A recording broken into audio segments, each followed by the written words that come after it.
আকাশবাণী খবর পড়ছি চঞ্চল ভট্টাচার্য। প্রথমে বিশেষ বিশেষ খবর। লোকসভা নির্বাচনের দ্বিতীয় দফায় 12টি রাজ্য ও একটি কেন্দ্রশাসিত অঞ্চলের 88টি আসনে গতকাল ভোট গ্রহণ পর্ব ছিল শান্তিপূর্ণ। ভোট পড়েছে 60.96%। বাকি পর্বে যেখানে যেখানে ভোট গ্রহণ করা হবে সেসব জায়গায় নির্বাচনী প্রচার এখন তুঙ্গে। ব্রাজিলের পোর্তো আলেগ্রে শহরে অন্ততপক্ষে 10 জনের মৃত্যু হয়েছে। গাজায় সংঘর্ষ বিরতি কার্যকর করার লক্ষ্যে মিশর উদ্যোগ নিয়েছে। ইডেন গার্ডেন্সে আইপিএল ক্রিকেটের ম্যাচে পাঞ্জাব কিংস 8 উইকেটে কলকাতা নাইট রাইডার্সকে হারিয়ে দিয়েছে। আসছে বিস্তারিত খবরে। লোকসভা নির্বাচনের দ্বিতীয় দফায় 12টি রাজ্য ও একটি কেন্দ্রশাসিত অঞ্চলের 88টি আসনে গতকাল ভোট গ্রহণ পর্ব শান্তিপূর্ণভাবে অতিবাহিত হয়েছে। সন্ধ্যে 7টা পর্যন্ত ভোট পড়েছে 60.96%। গরমের তীব্রতা উপেক্ষা করে ভোটদাতারা স্বতঃস্ফূর্তভাবে তাদের গণতান্ত্রিক অধিকার প্রয়োগ করেন। সবথেকে বেশি ভোট পড়েছে ত্রিপুরায়, এরপর মণিপুরে। এই দফায় কেরালায় 20টি আসনের সবকটি, কর্ণাটকে 14, রাজস্থানে 13, উত্তরপ্রদেশ ও মহারাষ্ট্রে 8টি করে, মধ্যপ্রদেশে 7, আসাম ও বিহারে 5টি করে, পশ্চিমবঙ্গ ও ছত্তিশগড়ে 3টি করে এবং জম্মু কাশ্মীর, মণিপুর ও ত্রিপুরায় 1টি করে আসনে ভোট নেওয়া হয়। বিএসপি প্রার্থীর মৃত্যুর কারণে মধ্যপ্রদেশের বেতুল কেন্দ্রে ভোট নেওয়া হবে তৃতীয় দফায় 7ই মে। নির্বাচন কমিশন জানিয়েছে, ছত্তিশগড়ের বস্তার ডিভিশনের 102টি গ্রামে বাসিন্দারা এই প্রথম ভোট দেন। 1 লক্ষেরও বেশি ভোট গ্রহণ কেন্দ্রে ছিল ওয়েবকাস্টিং এর ব্যবস্থা। পশ্চিমবঙ্গে দ্বিতীয় দফায় 3টি আসন, দার্জিলিং, রায়গঞ্জ ও বালুরঘাটে গড়ে ভোট পড়েছে 71.84%। রাজ্যের মুখ্য নির্বাচনী আধিকারিক আরিজ আফতাব জানিয়েছেন, ভোট গ্রহণ পর্ব মোটামুটি শান্তিপূর্ণই ছিল। দ্বিতীয় দফায় যেসব উল্লেখযোগ্য প্রার্থীদের রাজনৈতিক ভাগ্য নির্ধারিত হয়েছে তাদের মধ্যে রয়েছেন কেন্দ্রীয় মন্ত্রী রাজীব চন্দ্রশেখর, বিজেপির তেজস্বী সূর্য, হেমা মালিনী, অরুণ গোভিল এবং ওম বিড়লা, কংগ্রেসের রাহুল গান্ধী, শশী থারুর, ডিকে সুরেশ এবং কর্ণাটকের প্রাক্তন মুখ্যমন্ত্রী জেডিএসের এইচ.ডি. কুমারস্বামীও রয়েছেন এই প্রার্থী তালিকায়। দ্বিতীয় দফার ভোট পর্ব মিটে যাওয়ার পর তৃতীয় ও বাকি পর্যায়ের জন্য প্রচার জমে উঠেছে।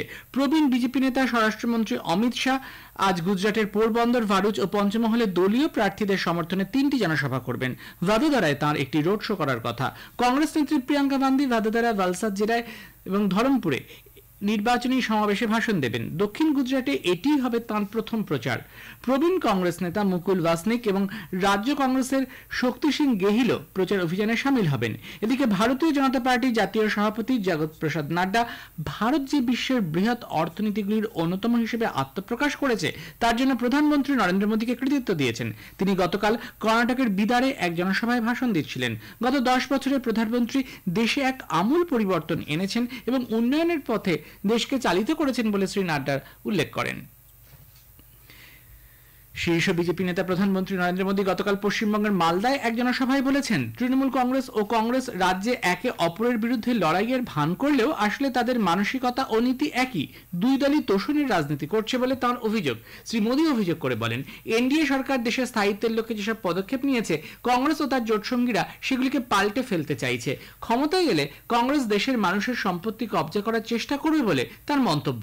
এদিকে পশ্চিমবঙ্গে স্কুল নিয়োগে দুর্নীতি নিয়ে তৃণমূল কংগ্রেস সরকারের কঠোর সমালোচনা করেন শীর্ষ এই বিজেপি নেতা। তিনি জানান, তৃণমূল কংগ্রেসের শাসনে রাজ্যের মহিলারা সুরক্ষিত নন। প্রধানমন্ত্রী বিহারের মুঙ্গের এবং আরারিয়াতেও জনসভা করেছেন। বিজেপির ষড়যন্ত্রের কারণেই পশ্চিমবঙ্গে প্রায় 26,000 শিক্ষক শিক্ষাকর্মী চাকরি বাতিল হয়েছে বলে তৃণমূল কংগ্রেস প্রধান রাজ্যের মুখ্যমন্ত্রী মমতা ব্যানার্জি অভিযোগ করেন। পশ্চিম মেদিনীপুরের পিংলাতে ঘাটাল লোকসভা আসনে এক জনসভায় যোগ দিয়ে তিনি ঘাটাল মাস্টার প্ল্যান এখনো বাস্তবায়িত না হওয়ার জন্য কেন্দ্রের কঠোর সমালোচনা করেন। কর্ণাটকের বিজাপুর লোকসভা কেন্দ্রের বিজয়পুরাতে জনসভা করেন কংগ্রেস নেতা রাহুল গান্ধী। ক্ষমতায় এলে ইন্ডিয়া ব্লক প্রত্যেক স্নাতককে বেসরকারি সংস্থা বা সরকারি অফিসে 1 বছরের জন্য শিক্ষানবিশের সুযোগ এবং বছরে 1 লক্ষ টাকা করে দেবার প্রতিশ্রুতি দিয়েছে। সমাজবাদী পার্টির প্রধান অখিলেশ যাদব এটা জেলায় একটি জনসভায় ভাষণ দেন। তিনি বলেন, 2024 সালের নির্বাচন সংবিধান বাঁচানোর নির্বাচন। লোকসভা নির্বাচনে আম আদমি পার্টির প্রার্থীদের হয়ে জেলবন্দি দিল্লির মুখ্যমন্ত্রী অরবিন্দ কেজরিওয়ালের স্ত্রী সুনিতা প্রচার করবেন। নতুন দিল্লিতে সাংবাদিক সম্মেলনে আপ নেত্রী আতিশি বলেন, আজ পূর্ব দিল্লি আসনে একটি রোড শোতে অংশ নেবেন সুনিতা কেজরিওয়াল। তিনি পাঞ্জাব, হরিয়ানা এবং গুজরাটেও দলীয় প্রার্থীদের সমর্থনে প্রচার চালাবেন। বিজ্ঞপ্তি জারির মধ্য দিয়ে পঞ্চম দফার লোকসভা নির্বাচনের জন্য মনোনয়ন জমা দেওয়ার কাজ শুরু হয়েছে। এই দফায় 6টি রাজ্য ও 2টি কেন্দ্রশাসিত অঞ্চলের 49টি লোকসভা আসনে ভোট নেওয়া হবে আগামী 20 মে। এর মধ্যে উত্তরপ্রদেশের 14, মহারাষ্ট্রের 13, পশ্চিমবঙ্গের 7, ওড়িশা ও বিহারের 5টি করে আসন, ঝাড়খণ্ডের 3 এবং জম্মু কাশ্মীর ও লাদাখে 1টি করে আসনে ভোট নেওয়া হবে। মনোনয়নপত্র দাখিল করা যাবে 3রা মে পর্যন্ত। ওড়িশা বিধানসভা নির্বাচনের দ্বিতীয় দফার ভোটের জন্যও মনোনয়নপত্র জমা দেওয়ার কাজ চলছে। লোকসভা নির্বাচনের চতুর্থ দফার জন্য জমা পড়া মনোনয়নপত্রগুলি পরীক্ষা করে দেখা হয়েছে। প্রার্থীপদ প্রত্যাহারের শেষ দিন সোমবার 29 এপ্রিল। এই পর্বে 9টি রাজ্য এবং একটি কেন্দ্রশাসিত অঞ্চলের 96টি লোকসভা আসনে ভোট নেওয়া হবে। 13ই মে হরিয়ানা লোকসভা নির্বাচনের জন্য কংগ্রেস 8 জন প্রার্থীর একটি তালিকা প্রকাশ করেছে। 10টি লোকসভা আসনের মধ্যে 9টিতে লড়ছে কংগ্রেস। কুরুক্ষেত্র আসন থেকে প্রতিদ্বন্দ্বিতা করবেন বিরোধী INDIA ব্লকের শরিক আম আদমি পার্টি। গুজরাটের সুরাট লোকসভা আসনে কংগ্রেস প্রার্থী নীলেশ কুম্ভানিকে দল 6 বছরের জন্য সাসপেন্ড করেছে। ত্রুটির কারণ দেখিয়ে তার মনোনয়ন বাতিল হওয়াতে বিজেপির মুকেশ দালাল এই আসনে বিনা প্রতিদ্বন্দ্বিতায় জয়ী হন। মনোনয়ন দাখিলের ক্ষেত্রে প্রার্থীর চরম গাফিলতির অভিযোগে এই পদক্ষেপ বলে কংগ্রেস জানিয়েছে। ইলেকট্রনিক ভোটিং মেশিন ইভিএম এর তথ্যের সঙ্গে ভিভিপ্যাটের নথি 100% মিলিয়ে দেখার আর্জি সুপ্রিম কোর্ট খারিজ করে দিয়েছে। বিচারপতি সঞ্জীব খান্না এবং বিচারপতি দীপঙ্কর দত্তের বেঞ্চ এই রায় দিয়েছে। গত 18 এপ্রিল এর রায়দান স্থগিত রাখা হয়। বেঞ্চ নির্বাচন কমিশনের কাছ থেকে কিছু কারিগরি ব্যাখ্যা চাওয়ায় 24 এপ্রিল আবারও মামলাটিকে তালিকাভুক্ত করা হয়। নির্বাচন কমিশনের যাবতীয় জবাব বিবেচনা করার পরই এই রায় ঘোষণা করা হয়। বিচারপতি দত্ত বলেছেন, এ বিষয়ে আদালত সাক্ষ্য প্রমাণ নিয়েই পরিচালিত হয়েছে। এ খবর প্রচারিত হচ্ছে আকাশবাণী থেকে। ব্রাজিলের পোর্তো আলেগ্রে শহরে অন্ততপক্ষে 10 জনের মৃত্যু হয়েছে। গারওয়া ফ্লোরেস্তা নামে একটি পুরনো হোটেল যথাযথ অনুমতি ছাড়াই, যেটি আশ্রয়হীনদের অস্থায়ী আবাসস্থল হিসেবে ব্যবহার করা হচ্ছিল, সেটিতে স্থানীয় সময় রাত 2টা নাগাদ আগুন লাগে। দমকল কর্মীরা প্রায় 3 ঘন্টা চেষ্টায় আগুন নিয়ন্ত্রণে আনেন। রিও গ্রান্দে দো সুল প্রদেশের দমকল দফতরের কর্মীরা 10 জনের মৃতদেহ উদ্ধারের কথা জানিয়েছেন। অগ্নিকাণ্ডের কারণ অনুসন্ধানের জন্য সেখানে একটি ফরেন্সিক বিশেষজ্ঞদের দল পাঠানো হয়েছে। আরও কেউ হতাহত হয়েছে কিনা তারও তল্লাশি চলছে। পোর্তো আলেগ্রের মেয়র সেবাস্তিও মেলো সামাজিক মাধ্যমে এক বার্তায় জানিয়েছেন, আহত বহু মানুষকে উদ্ধার করে হাসপাতালে নিয়ে যাওয়া হয়েছে, তবে তার সঠিক সংখ্যাটি তিনি জানাননি। স্থানীয় সংবাদ মাধ্যম অবশ্য 11 জন গুরুতর অগ্নিদগ্ধ হওয়ার কথা জানিয়েছে। গাজায় হামাসের সঙ্গে দীর্ঘমেয়াদী সংঘর্ষ বিরতির লক্ষ্যে মিশর একটি উচ্চ পর্যায়ের প্রতিনিধি দল ইসরায়েলে পাঠিয়েছে। মিশরের এক আধিকারিক জানিয়েছেন, দেশের শীর্ষ গোয়েন্দা আধিকারিক আব্বাস কামেল এই প্রতিনিধি দলের নেতৃত্ব দিচ্ছেন। হামাসের হাতে আটক ইসরায়েলিদের মুক্তি এবং বাস্তুচ্যুত প্যালেস্তিনীয়দের ফেরানোর প্রক্রিয়ার উপর মূলত নজর দেওয়া হবে।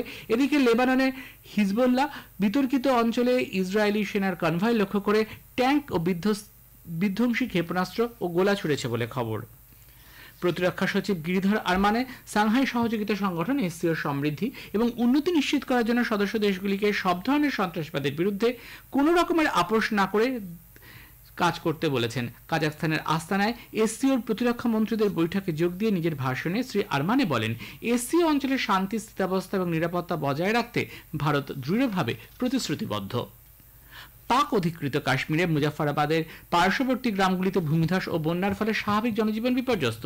এর ফলে সরকারি এবং ব্যক্তিগত সম্পত্তির প্রচুর ক্ষয়ক্ষতি হয়েছে। এলাকার বাসিন্দারা জানিয়েছেন, ওই অঞ্চলে ভূমিধস আটকানোর কোনো ন্যূনতম ব্যবস্থাপনা না থাকায় রাস্তাঘাটের অবস্থা অত্যন্ত শোচনীয়। ফলে আপৎকালীন পরিস্থিতিতে মুজাফফরাবাদে যাওয়া যায় না। ভূমিধসের পর রাস্তাগুলিকে ঠিক করার ক্ষেত্রে প্রশাসনিক উদ্যোগও নেওয়া হয় না বলে অভিযোগ। উত্তর কাশ্মীরের বারামুলা জেলার সোপোরে নাওপরা অঞ্চলে নিরাপত্তা বাহিনীর সঙ্গে সংঘর্ষে 2 জঙ্গি মারা পড়েছে। নিহত জঙ্গিদের পরিচয় এখনো জানা যায়নি। উত্তরাখণ্ডের মুখ্যমন্ত্রী পুষ্কর সিং ধামি বলেছেন, এবছরের চারধাম যাত্রার সমস্ত প্রস্তুতি সম্পূর্ণ। এ পর্যন্ত চারধাম যাত্রার জন্য প্রায় 16 লক্ষ তীর্থযাত্রী তাদের নাম নথিভুক্ত করেছেন। গতকাল রাজ্যের সচিবালয়ে আয়োজিত এক বৈঠকে শ্রী ধামি জানিয়েছেন, যাত্রার সময় পানীয় জল, বিদ্যুৎ, ধাবা, রেস্তোরাঁ নিয়ে কোনো সমস্যা যাতে না হয় সেদিকে বিশেষ নজর দেওয়া হবে। যমুনোত্রী, গঙ্গোত্রী, কেদারনাথ এবং বদ্রীনাথ এই 4 তীর্থস্থান দর্শনের মধ্য দিয়ে চারধাম যাত্রা সম্পন্ন হয়। আবহাওয়া দপ্তর গাঙ্গেয় পশ্চিমবঙ্গ এবং ওড়িশার জন্য তাপপ্রবাহের লাল সতর্কতা জারি করেছে। পূর্ব ও দক্ষিণ ভারতের বিভিন্ন অংশেও তীব্র তাপপ্রবাহ ও তাপপ্রবাহের মতো পরিস্থিতি থাকবে। অন্যদিকে মধ্য ভারতে আজ এবং উত্তর পশ্চিম ভারতের সমতল অংশে রবিবার পর্যন্ত বজ্রবিদ্যুৎ সহ বৃষ্টির পূর্বাভাস দেওয়া হয়েছে। ইডেন গার্ডেন্সে আইপিএল ক্রিকেটের ম্যাচে পাঞ্জাব কিংস 8 উইকেটে কলকাতা নাইট রাইডার্সকে হারিয়ে টি-20 ক্রিকেটের সিরিজে সবথেকে বেশি রান তাড়া করে জয়ের নজির গড়েছে। পাঞ্জাব গতরাতে টসে জিতে কলকাতাকে ব্যাট করতে পাঠায়। নির্ধারিত 20 ওভারে তারা 6 উইকেটে 261 রান তোলে। জবাবে ব্যাট করতে নেমে পাঞ্জাব কিংস 2 উইকেট হারিয়ে 8 বল বাকি থাকতেই ম্যাচ জিতে নেয়। আইপিএল ক্রিকেটে আজ দুটি ম্যাচ হবে। প্রথম ম্যাচে দিল্লি ক্যাপিটালস মুম্বাই ইন্ডিয়ান্সের বিরুদ্ধে খেলবে। অন্য ম্যাচে লখনৌ সুপার জায়ান্টস রাজস্থান রয়্যালসের মোকাবিলা করবে। শেষে বিশেষ খবর আরও একবার। লোকসভা নির্বাচনের দ্বিতীয় দফায় 12টি রাজ্য ও একটি কেন্দ্রশাসিত অঞ্চলের 88টি আসনে গতকাল ভোট গ্রহণ পর্ব ছিল শান্তিপূর্ণ। বাকি পর্বে যেখানে ভোট গ্রহণ করা হবে সেসব জায়গায় নির্বাচনী প্রচার এখন তুঙ্গে। খবর শেষ।